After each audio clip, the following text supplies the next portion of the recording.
Hello friends, welcome to पाठशाला with Hitesh Kumar. आज है 6 मई और 6 मई से संबंधित जितनी भी करंट अफेयर्स होंगी वो हम आज की वीडियो में चर्चा करेंगे।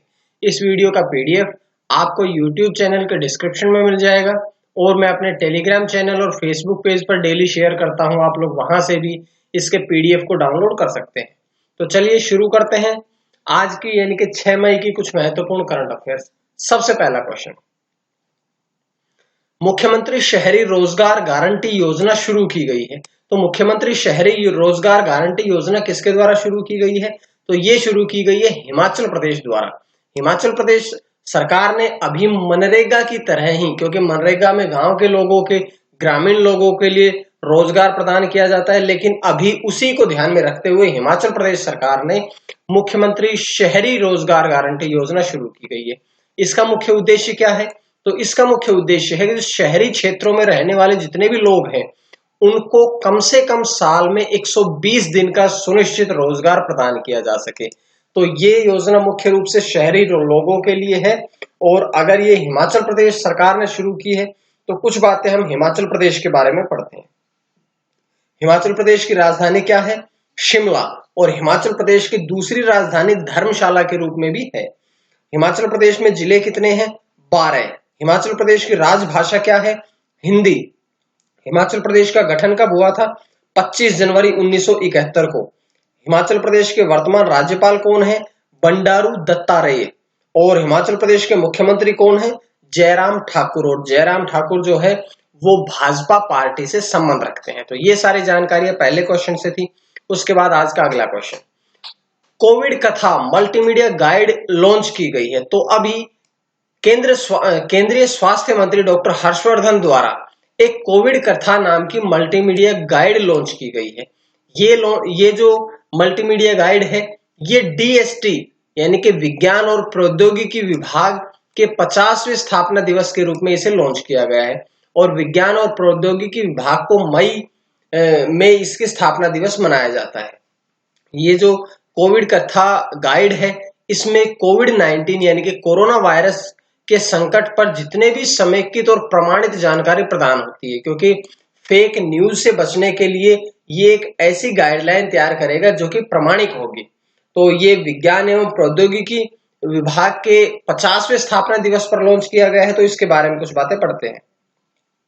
विज्ञान एवं प्रौद्योगिकी विभाग का मुख्यालय कहाँ पे है? नई दिल्ली में। और इसके उत्तरदायी मंत्री कौन है? तो डॉक्टर हर्षवर्धन सिंह जो है वो विज्ञान एवं प्रौद्योगिकी मंत्री भी हैं। वर्तमान में इसके संस्था कार्यपालक कौन है? तो इसके संस्था कार्यपालक है प्रोफेसर आशुतोष शर्मा, वो वहां के सचिव हैं। तो ये सारी जानकारी इस क्वेश्चन से मिलने के बाद हम बढ़ते हैं आज के अगले क्वेश्चन की तरफ। I for India home to home fundraising concert शुरू किया गया है। तो I for India home to home fundraising concert किसके द्वारा शुरू किया गया है? तो ये शुरू किया गया है फेसबुक के द्वारा। इसके मुख्य 3 बातों पर इस विचारणीय है कि जो आई फॉर इंडिया फाउंडेशन कॉन्सर्ट है इसमें 3 बातों पर ध्यान दिया गया है। सबसे पहले कौन सी है कि मनोरंजन करना, दूसरा है फ्रंटलाइन कार्यकर्ताओं को सम्मान देना, कि जो कोविड-19 से निपटने के लिए जो व्यक्ति फ्रंट पे कार्य करते हैं यानी कि डॉक्टर्स हैं, स्वास्थ्य कर्मचारी जितने भी है, जो फ्रंट लाइन कार्यकर्ता है उन सभी को सम्मान देना। और तीसरे इसका मुख्य विचार है कि जिन लोगों के पास धन नहीं है उनके लिए धन जुटाना ही इसका तीसरा मुख्य विचार है। ये फेसबुक ने लॉन्च की है। तो फेसबुक के बारे में कुछ बातें पढ़ते हैं। फेसबुक आप सभी को पता है एक सोशल मीडिया एक नेटवर्किंग सेवा है। इसके द्वारा अगर हम इसकी स्थापना की बात करें तो इसकी स्थापना 2004 में हार्वर्ड यूनिवर्सिटी के एक छात्र मार्क जुकरबर्ग ने की थी। और उस समय 2004 में जब इसकी शुरुआत की थी तो इसका नाम फेसबुक नहीं था बल्कि द फेसबुक था। लेकिन अगस्त 2005 में इसका नाम द फेसबुक से बदल करके केवल फेसबुक रख दिया गया था। और इसकी स्थापना संयुक्त राज्य अमेरिका कैम्ब्रिज में हुई थी। ये मार्क जुकरबर्ग इसके मुख्य संस्थापक भी थे। तो ये जानकारी इस क्वेश्चन से थी। उसके बाद अगला क्वेश्चन, ई मार्केट प्लेस पोर्टल पर सरस कलेक्शन लॉन्च किया गया है। तो सरस कलेक्शन किसके द्वारा लॉन्च किया गया है? तो ये हमारे देश के केंद्रीय ग्रामीण विकास, कृषि और किसान कल्याण मंत्री नरेंद्र सिंह तोमर द्वारा इसे विकसित किया गया, इसे लॉन्च किया गया है। और इस सरस कलेक्शन के द्वारा ग्रामीण स्वयं सहायता समूह यानी कि SHG सेल्फ हेल्प ग्रुप, इसके हिंदी में इसका इंग्लिश रूपांतरण है सेल्फ हेल्प ग्रुप, के द्वारा बनाए गए जितने भी दैनिक उपयोगिता उत्पाद है उन सभी को केंद्र और राज्य सरकार के खरीदारों के लिए बाजार पहुंच के साथ ही प्रदर्शित करना है और प्रदान किया जाना है, इसका मुख्य उद्देश्य है। तो ये जानकारी इस क्वेश्चन से थी। उसके बाद आज का अगला क्वेश्चन है कि फीना ने 2021 फुकुओका जलीय विज्ञान विश्व चैंपियनशिप स्थगित कर दी गई है। इसका आयोजन 2021 में होना था, लेकिन अब फीना ने ये बदल करके इसके आयोजन की तारीखें बदल के अब 2022 यानी कि एक साल बाद में इसको आयोजित करने का निर्णय लिया है। अब ये आयोजित होंगी 13 से 29 मई 2022 को। और ये स्थानांतरित करने का मुख्य उद्देश्य क्या है?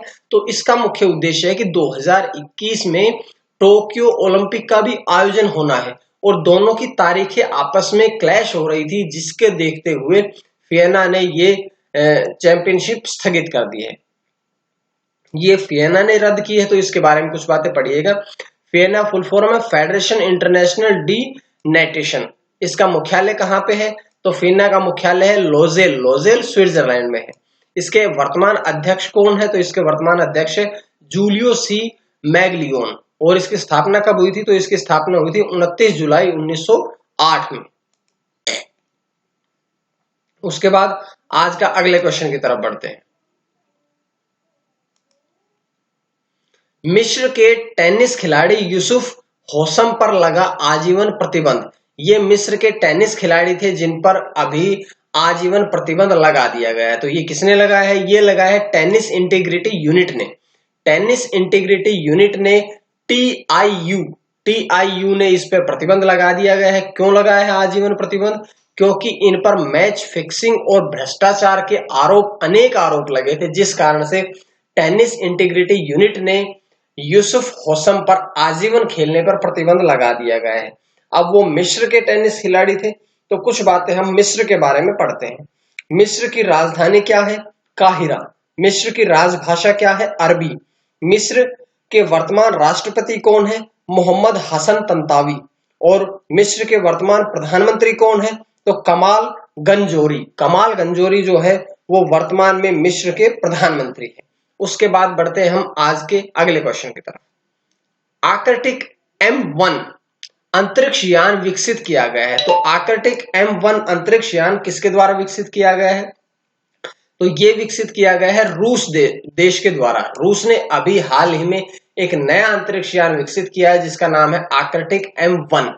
ये आर्कटिक जलवायु और पर्यावरण निगरानी के लिए रूस का पहला सैटेलाइट है और ये एक रिमोट सेंसिंग और आपातकालीन संचार उपग्रह है। ये रूस का पहला पर्यावरण निगरानी सैटेलाइट है। तो रूस के बारे में कुछ बातें पढ़ते हैं। रूस की राजधानी क्या है? मॉस्को। रूस की राजभाषा क्या है? रूसी। रूस के राष्ट्रपति कौन है? Vladimir Putin. और अगर हम बात करें प्रधानमंत्री की, तो रूस के वर्तमान प्रधानमंत्री है दिमित्री मेदवेदेव। तो ये सारी बातें हमने रूस के बारे में पढ़ी है। उसके बाद आज का आखिरी क्वेश्चन। 3 भारतीय पत्रकारों को पुलित्जर पुरस्कार 2020 से सम्मानित किया गया है। कौन कौन है वे 3? तो सबसे पहले दार यासीन, दूसरा है मुख्तार खान और तीसरा है चन्नी आनंद। इन तीनों भारतीय पत्रकारों को पुलित्जर पुरस्कार 2020 से सम्मानित किया गया है और मुख्य रूप से इनकी सेवाएं जो लॉकडाउन में जो इन्होंने कवरेज की है उसी को ध्यान में रखते हुए इन्हें सम्मानित किया गया है।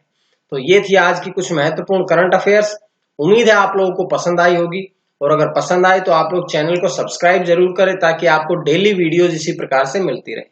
इस वीडियो का PDF मैं YouTube चैनल के डिस्क्रिप्शन पे डालता हूं या आप लोग मेरे टेलीग्राम चैनल और फेसबुक पेज से भी डाउनलोड कर सकते हैं। आज के लिए इतना ही। मां सरस्वती की कृपा आप सभी पर बनी रहे। आप सभी का बहुत बहुत धन्यवाद।